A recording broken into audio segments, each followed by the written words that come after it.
Imagine being so amazing that you don't even know you're as durable as you are or as resilient as you are when you look at your own head on the ground. Like, wait a minute, my head's on the ground, huh? How am I alive if I'm looking at myself with my head on the ground? Like, imagine being astonished by your own regenerative healing factor. Yeah, Godzilla's resilient. Oh boy. Imagine being so powerful Godzilla is where you're fighting the forces of heaven and stuff, and forces of heaven actually like jump ship. Like they say, oh man, let's submit to Godzilla because he's pretty awesome and strong. Yeah, they just jump in teams that quick, bandwagoners. That's how you know Godzilla's impressive when beings that are part of heaven say, oh, let's join him and be loyal to him instead. Of course, the context was like trickery. Of course, they was wanting to, serve him for a little bit so Godzilla would eventually submit. So they kind of like was pretending to, jump ship, I guess, just to kind of persuade Godzilla to submit. Because they thought just because we saved you or helped you, you shall submit. Just because y'all helped Godzilla don't mean he's going to agree, y'all. And just decides to eat the heavenly beings instead. Yeah.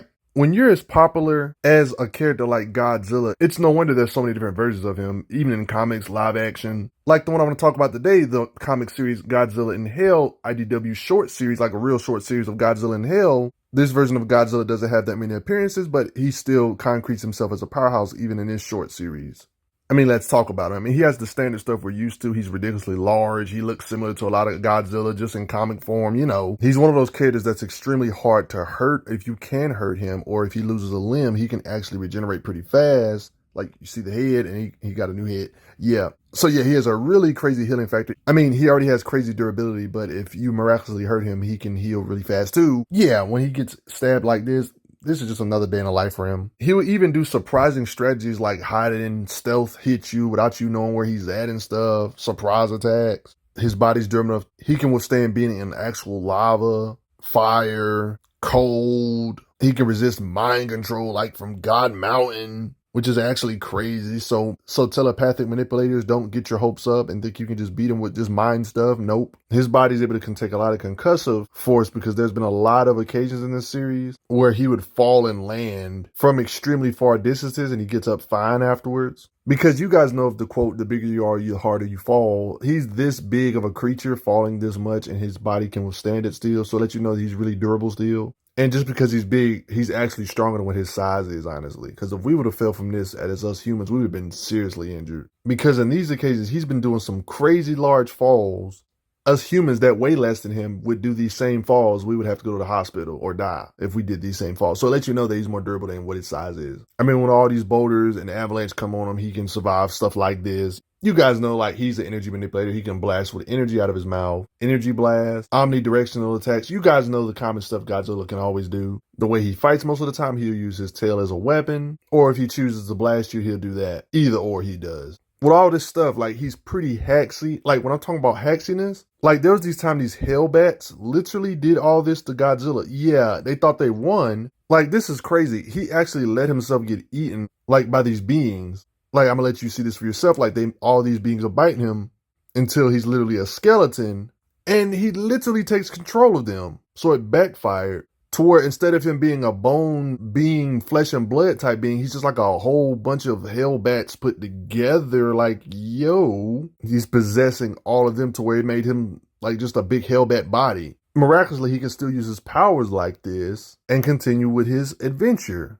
Possessed all the Hellbats like a clutter of beings with a hive mind, like possessed all of those bats, like, and then reconstitutes himself to where he's back now, like back to normal body. Like, when it comes to his raw strength and muscles, it's obvious he's large. He's already hundreds of thousands of tons, or 100 or close to 100,000 tons. He grapples with things that are big like him in the different realms of hell and stuff. Like, this is physically. We've seen him sling demons that are dang near close to the size of himself and shattering the ice in the process. Just in case you're curious, yeah, they narrate it like they call him the Leviathan Godzilla. They talk about how he flings off the demon. Like, yeah, he really did fling him. So it's pretty much proven at the bare minimum this Godzilla can at least lift over 50,000 tons. If he can lift or sling beings as big as himself, I mean, he's already over 50,000 tons. So, you know. I mean, literally every version of Godzilla can level buildings. I don't see why this one, as powerful as he is, can't level buildings too with his sheer size. I mean, it just would be weird if he couldn't, with his hits. I mean, with this kind of size, he has to be able to hit hard. I mean, we see him hit beings that are big like him with a tail hit, making a being crash into one of the doomed cities, Godzilla stuff. And there was this astronomically large group of human bodies that, like, that many humans, yeah.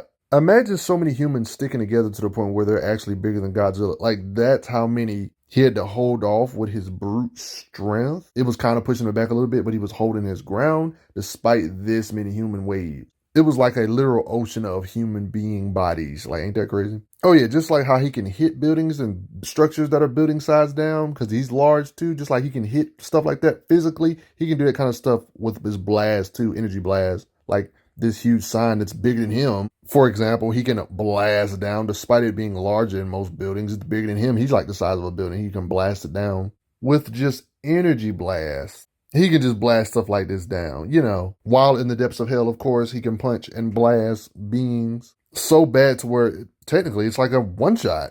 I mean, this Godzilla in Hell's even gotten in a beam struggle with two kaiju at the same time, like this demon and Ghidorah, to show his blast power versus other creatures' raw blast energy power output. He's actually blasted Space Godzilla, did damage to Space Godzilla, did major damage to Space Godzilla with his blast. It's proven that he can not only destroy buildings, but also destroy mountains, cities, countries, or even continents or multiple continents. He could technically destroy it, or he can hit with equivalent force similar to be able to wipe out stuff like this.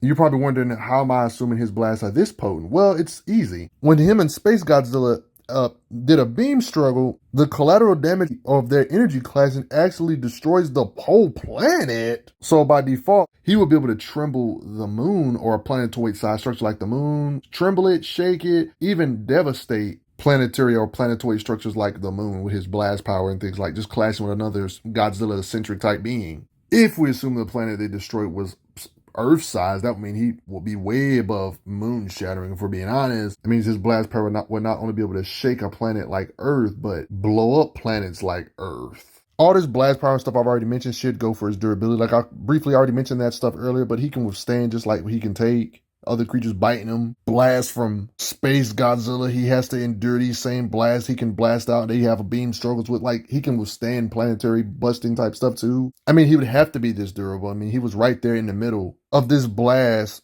Like, he's right there while the planet blew up, And he just gets up after the planet blown up in his face. So yeah, it just lets you know his body can withstand that type of power. I mean, Godzilla is such a menace, you could literally hurl a planet at him. His body would be able to withstand this mess, And I would also like to assume that his punches and stuff, yeah, he does actually punch in this comic series, by the way. Yep, so I would assume his punches would be on that level too when it comes to this planetary trembling might. I mean, he'd do punches and then do energy blasts from omnidirectional just by running inside this creature, for example. Yeah, he quite literally runs inside his being, does an omnidirectional attacks and blows him up from the inside. Like, yeah. The crazy thing about this is that we already know Godzilla's strong in his base state, but there was a point where he, via energy absorption, because that's something he can pretty much do in every continuity when it comes to energy absorption, he can kind of make himself stronger than normal, depending on the circumstances or the situation. So you gotta be careful what you leave in the room with Godzilla, because he would just eat all these butterfly entities, basically becomes powered up, gets like this little angelic looking origin, like because he got amped up by God. Like, I'm talking about, like, you literally see, like, a little cross. Yep, this is where he became too powerful for Space Godzilla. Like, he was already a match for him without this, but with this, he's too much for him. Yeah, I would say he's way above Space Godzilla like this. I mean, if his base state was already a planet buster, what the heck is this state, Like,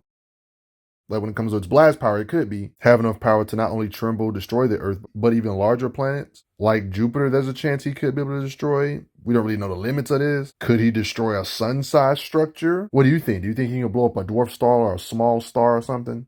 We know he's way above the way he would usually previously be. He already could destroy a planet in his base state. He's amped up right here. And casually defeating beings that would give him some issues beforehand, Oh yeah, you remember how a little bit earlier where I showed him being struggling with these two beings like this, for example? What if I told you he put both of these strong beings to sleep by himself? And Godzilla is such a being that can resist a divine entity. You gotta have respect for it, right? How beast do you have to be to do that? I'm curious to hear what you guys think. How strong do you think this version of Godzilla is? Is he pretty crazy? I think he is. I'm glad you are enjoying your time on the channel. Make sure you check out the playlist on the channel to see other How Strong videos. If you like what this channel is offering, make sure you hit that subscribe button, and I will see you guys later.